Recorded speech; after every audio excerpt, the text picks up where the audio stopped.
What's up, y'all? So, today I'm gonna actually start probably one of my biggest projects that I guess I've ever done.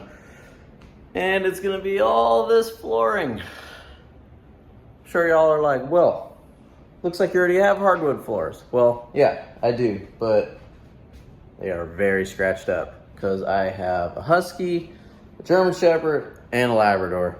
And they all have sharp nails and it wears down this flooring constantly.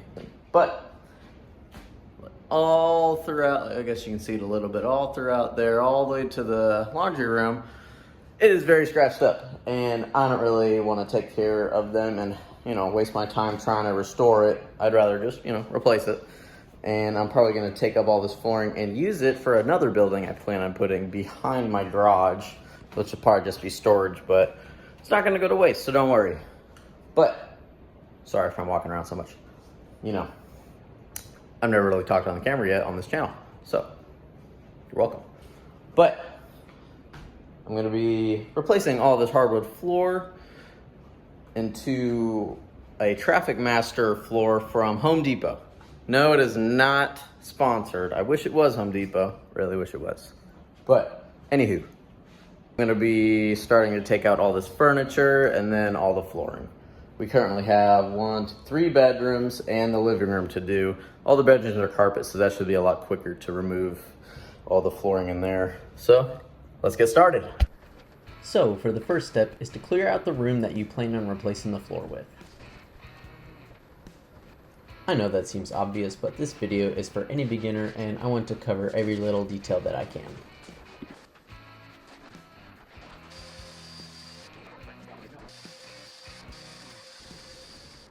Once the room is cleared out, then you will need to remove all the baseboards and door trim to make the installation of the flooring a lot easier. Be sure to use a knife to score the caulking if there is any to avoid any rips or tears in your drywall. The easiest way to remove the trim is just with a hammer and a pry bar. Once all the trim is removed, then you want to start working on removing the old flooring, whether it be carpet, tile, or any other style of flooring. My flooring was an older hardwood style, which took some effort to start, but after the first couple rows were out, it became super easy to remove and actually saved most of it.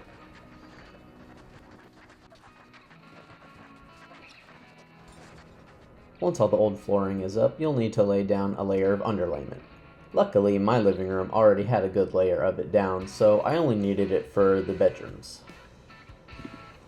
The flooring that I chose was the Traffic Master hand-scraped Saratoga Hickory.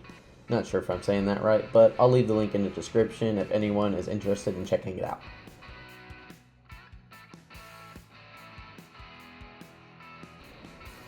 I went ahead and brought in a few boxes of flooring and started laying it in the front corner of my living room.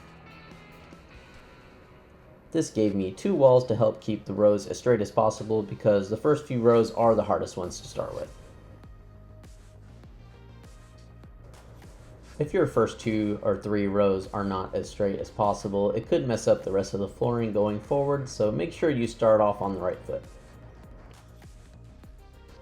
Be sure to leave a gap between the first row of your flooring and the wall so that it has room to expand over time.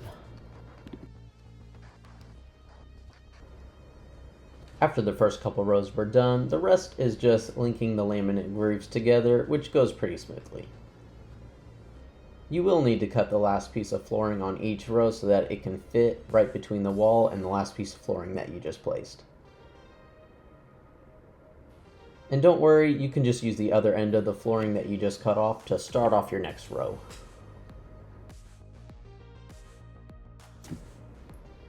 Be sure that you stagger the flooring so that the joints can stay strong. Either cut them at 6 inches and 12 inches, or see if using the cutoff at the end to start a new row is enough to keep them staggered.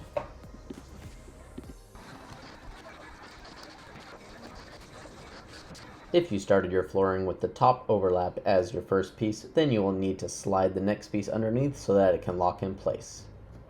I do suggest starting the opposite way so that you don't have to tuck in the next piece and instead just lay it on top and snap it in place.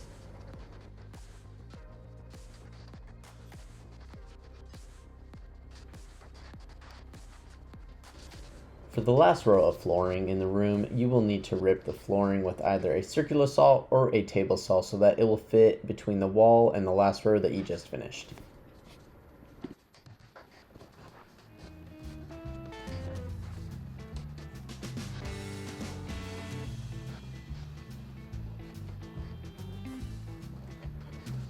If you're having trouble getting the last piece to snap in, just use a pry bar and slowly pull on it so that the piece can snap in fully.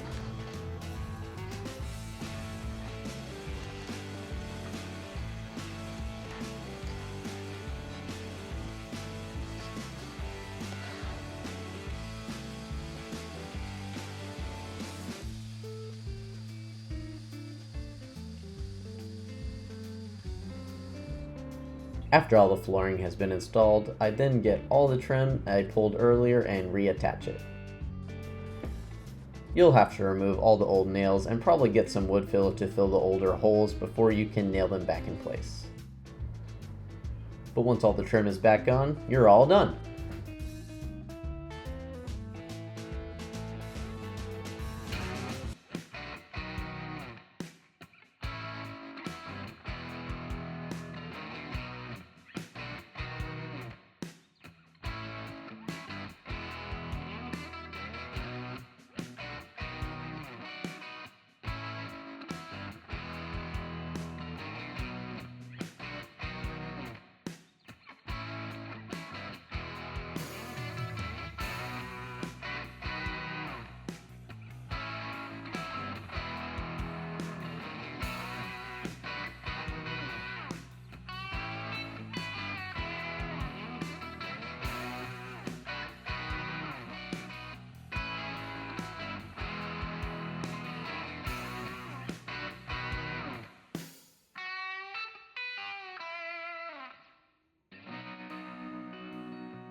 I did end up putting new flooring in my son's room and master bedroom, which really pulled everything together.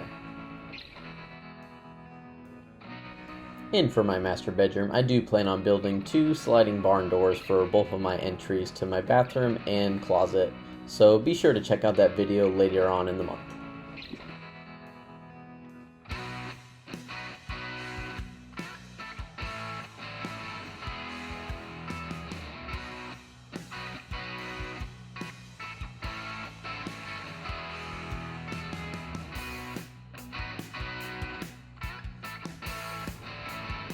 Thank y'all so much for watching, and if y'all haven't already, go ahead and like this video and please subscribe to the channel. See y'all next time. Take care!